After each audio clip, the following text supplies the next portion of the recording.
you've already done this sort of undercutting on the cuffs and inside the shirt here, so there's no need to be frightened about it, but you do need to take it carefully, because one of the most important things is that this shirt here has to run underneath, so you don't stab into it.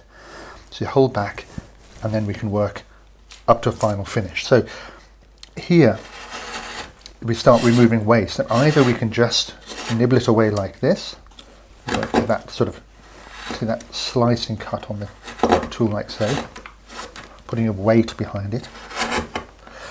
You can use a mallet like so,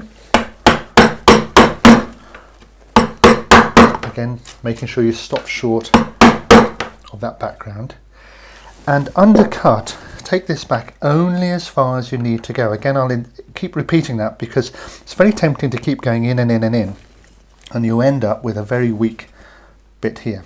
So start from the outside here, remove the waste and start working around in this direction.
You can see here where this undercut meets this undercut, you get like a prow of a boat, like two sides.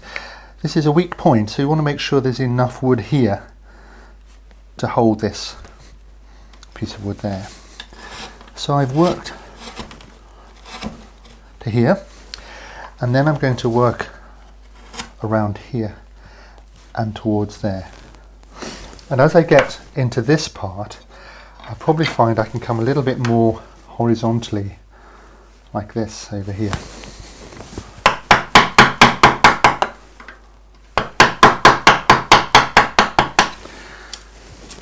But I'm going to sort of finish here and work my way quietly along there. The line of the shirt, all the folds have to run true here under the collar and behind the collar up to the shoulder. So when we've come around here undercutting, what's going to happen is that the undersurface of this part of the collar is going to twist like this. So to some extent you can get your gouge to do that by making that sort of slicing movement across like that. But after a while that won't work, and you might try a bent gouge like this, a long bent gouge, and that might enable you to get in better here with that curve. And then if that doesn't work, or if you can go straight to one like this, which is a bent gouge, and make this cut from under here around through here. And what you have to do is clean up all this surface here, because we're going to run that into there. So we have to get rid of all this here, so there's a nice smooth sort of change of plane as it goes round like that. Make sure this is undercut enough, so it's got to be quite thin here because you can see the edge. So this is the most vulnerable bit, just there, because you can see both sides of the undercut, if you like. Here we can only see the top side, the bottom side is undercut. Here we can see from there to there, so this is going to be the thinnest part, and you need to be very careful and not lever on it. So make sure you're levering on your thumb or your finger, not on this edge here.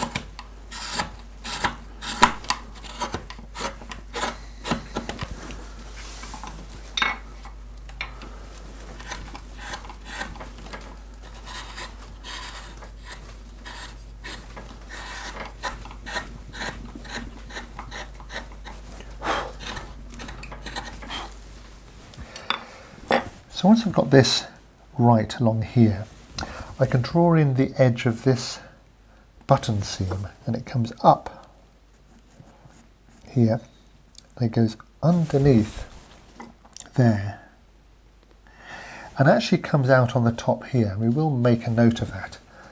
So the seam itself is flipping over, so there's the front of it, here is the back. So what we have to do is create this relief carving, removing wood here up and into there. And the best way to do it is to go as far as you can with your V-tool. So bring this up here like this, setting it in, and then cleaning away the background as before with your flat tools.